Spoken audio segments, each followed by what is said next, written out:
വളർത്തിയിട്ടേ വലിയ പെരുന്നാളിന്റെ തലയാഴ്ച ചന്തയെ കൊണ്ടുപോയിട്ട് ഞാൻ വില പറഞ്ഞു 50,000 റുപ്യ. കച്ചവടക്കാര് പറഞ്ഞു 40,000 റുപ്യ. അവസാനം കയറ് പിടിച്ച് അങ്ങോട്ടും ഇങ്ങോട്ടൊക്കെ വലിച്ചിട്ട് 45,000 കച്ചവടം ഉറപ്പിച്ചു. ഞാൻ കന്നിനെ കൊടുത്തു. 2 കൊല്ലം പോത്തുമുട്ടിയെ വളർത്തിനെ. എനിക്ക് കിട്ടിയത് 45,000 റുപ്യ. 45,000 ഉടമസ്ഥന് കിട്ടിയത് ആനക്കുട്ടിയെ പോലത്തെ ഒരു പോത്തുമുട്ടിയ. രണ്ടാക്കും നിരാശല്ല, രണ്ടാളും സംതൃപ്തനാണ്. എന്നാ കല്യാണപ്പന്തല്ലോ തമാശക്ക് പറയാറുണ്ട്, ബാർബർ ഷോപ്പ് പോയമാർക്കാണ് മുടിയും കൊടുക്കണം, പിന്നെ 30 റുപ്യയും കൊടുക്കണം. 10-20 കൊല്ലം ഒരു പെണ്ണിനെ പോറ്റി വളർത്തിയിട്ട് ഒരാണിന്റെ കൂടെ കൊണ്ടുപോയിക്കോ അറിഞ്ഞ് കൊടുക്കുമ്പോ പിന്നെ പൈസയും കൂടി കൊടുക്കണമെന്ന്. നിങ്ങളൊന്ന് ആലോചിച്ച് നോക്കി. നമ്മളെ വീട്ടിൽ നിന്ന് ഒരാൾക്കൊരു സാധനം അതൊന്ന് കൊണ്ടുപോകുക അറിയാം.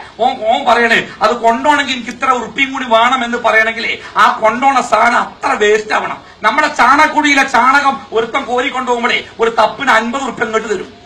ഒരു ഫൈബറിന്റെ കസേരന്റെ 4 കാല് പൊട്ടിയത് ഞാനൊരു പഴയതെടുക്കാമെന്ന് നാക്ക് കൊടുത്തപ്പോ അയാൾ ചിരിച്ചുകൊണ്ട് എനിക്ക് 20 റുപ്യ ഇങ്ങോട്ട് തന്നു. അല്ലേ? അങ്ങനെയല്ലേ? എന്റെ വീട്ടിലേക്ക് കയറി വന്നപ്പോ ഭയങ്കര ദുർഗന്ധം, കയറാൻ വയ്യ. ഞാൻ അടുത്ത ഹരിജൻ കോളനി പോയിട്ട് പറഞ്ഞടാ ഒന്ന് വന്നു നോക്കി. അപ്പൊ ഒരു ചക്കരന്റെ ഉള്ളിൽ പോയിട്ടുണ്ട്, വലിയൊരു എലി ചത്തിട്ട് 2 ദിവസമായി. അതിന്റെ വാലും പിടിച്ച് ഇങ്ങനെ വരുന്നുണ്ട്. ഇങ്ങനെ പറഞ്ഞു, മോലാളി 100 റുപ്യ വേണം പറഞ്ഞു. ഞാൻ 100 റുപ്യ കൊടുത്തു കൊണ്ടോട്ടെ. പിറ്റേ ആഴ്ച എന്റെ വീട്ടിലെ പശു ചത്തു തറവാട്ടില്. എന്റെ ഉമ്മ വിളിച്ചിട്ട് പറഞ്ഞടാ ഒന്ന് കൊണ്ടുപോയി ഒഴിവാക്കാൻ പറയാം. പശു ചത്തിട്ട് എന്തോ പറ്റിയതാവോ?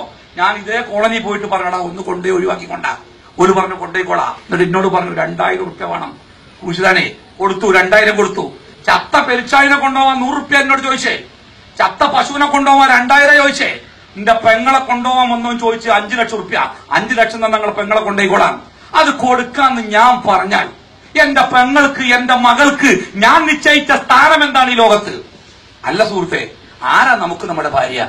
നമ്മളൊക്കെ വില പറഞ്ഞ് പേശി മദ്യം പറഞ്ഞ് തർക്കിച്ച് എമ്പാടും വാങ്ങിയ വിവരമില്ലാത്തത് കൊണ്ടോ വിവേകമില്ലാത്തത് കൊണ്ടോ പറഞ്ഞു തരാൻ ആളില്ലാത്തത് കൊണ്ടോ എമ്പാടും വാങ്ങിയ സഹോദരന്മാരുണ്ടാവാ. ഒന്ന് ആലോചിച്ച് നോക്കി, ആരാ നമുക്ക് നമ്മുടെ ഭാര്യ? എനിക്കൊരു അപകടം പറ്റി, 2 കൈയിലും പ്ലാസ്റ്റർ ഇട്ടു, അനങ്ങാൻ വയ്യ. ഞാൻ അങ്ങനെ ഇരിക്കുകയാണ്. ബാത്റൂമിൽ പോയി എന്റെ ആവശ്യമൊക്കെ നിർവഹിച്ചു കഴിഞ്ഞു. ഇനി എന്നെ ഒന്ന് കഴുകി ശുദ്ധിയാക്കി തരണം, എന്നെ ഒന്ന് കഴുകി ശുദ്ധിയാക്കി തരണമെന്ന് ആ ബാത്റൂമിന്റെ ഉള്ളിൽ നിന്ന് ഞാൻ വിളിച്ചു പറഞ്ഞാൽ അറപ്പില്ലാതെ, വെറുപ്പില്ലാതെ, നെറ്റി ചുളിക്കാതെ, മുഖം കോട്ടാതെ, മൂക്ക് പിടിക്കാതെ ആ ബാത്റൂമിൽ കയറി വന്ന് എന്നെ കഴുകി ശുദ്ധിയാക്കാൻ 2 മനുഷ്യന്മാരെ ഈ ആകാശത്തിന് കീഴെ ഭൂമിയുടെ മേലെ എനിക്കുള്ളൂ.